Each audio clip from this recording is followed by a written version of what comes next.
ನಮಸ್ತೆ ಎಲ್ಲರಿಗೂ, ನಾನು ನಿಮ್ಮ ರತ್ನ. ಇವತ್ತು ನಾನು ನಿಮಗೆ ಕಡಲೆಪುರಿ ಹಾಕಿ ಚಿತ್ರಾನ್ನ ಹೇಗೆ ಮಾಡೋದು ಅಂತ ತೋರಿಸ್ಕೊಡ್ತೀನಿ. ನಾನು ಇಲ್ಲೊಂದು 2 ಲೀಟ್ರಷ್ಟು ಕಡಲೆಪುರಿ ತೊಗೊಂಡಿದ್ದೀನಿ. ಒಂದು 3 ಈರುಳ್ಳಿನ ಸಣ್ಣದಾಗಿ ಹೆಚ್ಕೊಂಡಿದ್ದೀನಿ.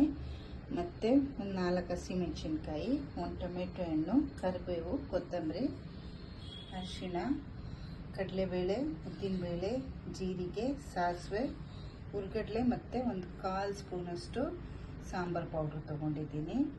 ಈಗ ಹೇಗೆ ಮಾಡೋದು ಅಂತ ನೋಡ್ಕೊಳ್ಳೋಣ. ಫಸ್ಟು ಕಡಲೆಪುರಿಗೆ ಸ್ವಲ್ಪ ನೀರು ಹಾಕ್ಕೊಂಡು ಚೆನ್ನಾಗಿ ತೊಳ್ಕೊಳ್ಳೋಣ. 1-2 ನಿಮಿಷ ಅದನ್ನು ನೀರಲ್ಲಿ ಬಿಡೋಣ. ಅಷ್ಟರಲ್ಲಿ ಒಗ್ಗರಣೆ ಹಾಕ್ಕೊಳ್ಳೋಣ.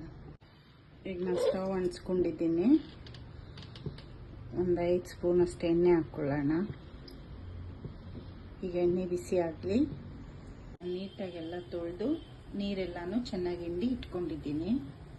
ಈಗ ಸಾಸಿವೆ ಹಾಕೋಣ.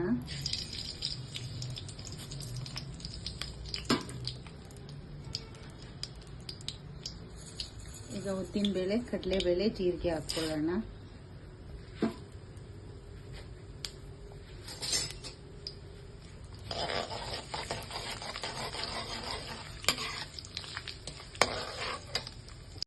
ಕರಿಬೇವು, ಹಸಿಮೆಣಸಿನಕಾಯಿ,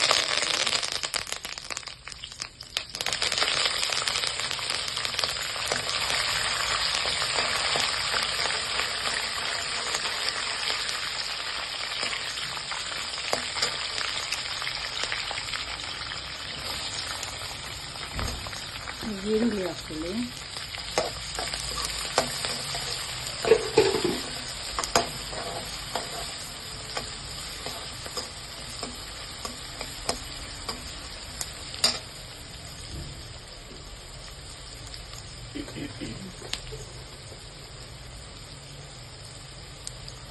ಈರುಳ್ಳಿಗೆ ಸ್ವಲ್ಪ ಉಪ್ಪು ಹಾಕೊಳ್ಳಿ.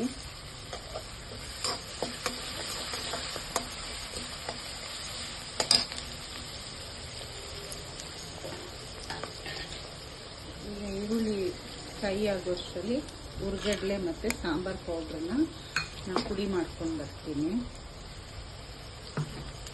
ಪೌಡ್ರ್ ಆಗಿದೆ. ಟೊಮೆಟೊ ಹಾಕ್ಕೊಳ್ಳೋಣ.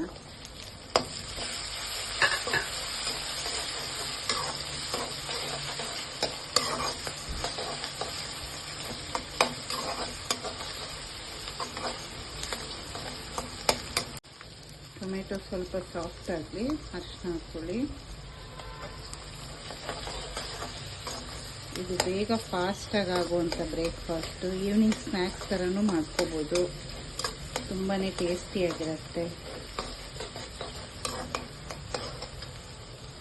ಈರುಳ್ಳಿ ಸ್ವಲ್ಪ ಚೆನ್ನಾಗಿ ಹುರ್ಕೋಬೇಕು. ಅದು ಕರಕರ ಅಂತ ಹಸಿ ವಾಸನೆ ಇದ್ದರೆ ಒಂಥರ ಸ್ಮೆಲ್ ಬರುತ್ತೆ. ಈಗ ನಾವು ಕಡಲೆಪುರಿ ಹಾಕ್ಕೊಳ್ಳೋಣ.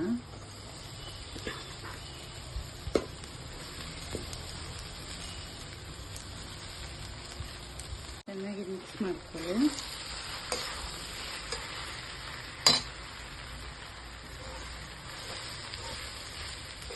ಲೋ ಫ್ಲೇಮಲ್ಲಿ ಇಟ್ಕೊಳ್ಳಿ.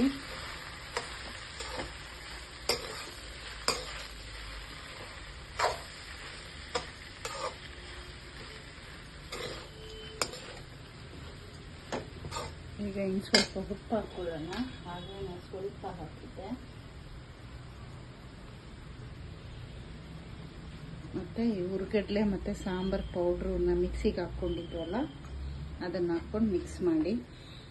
ಇದು ಹಾಕಿದ್ರೆ ಒಳ್ಳೆ ಟೇಸ್ಟ್ ಬರುತ್ತೆ.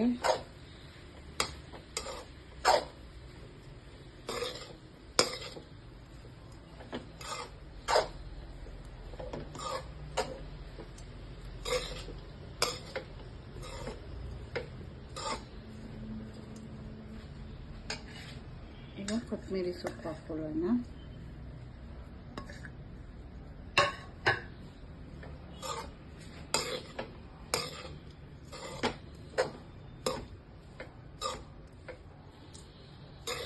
ಈ ಥರ ನೀವು ಒಂದ್ಸಲ ಕಡಲೆಪುರಿ ಚಿತ್ರಾನ್ನ ಮಾಡಿ ನೋಡಿ. ತುಂಬಾ ಟೇಸ್ಟಿಯಾಗಿರುತ್ತೆ. ತುಂಬ ಬೇಗನೂ ಆಗುತ್ತೆ.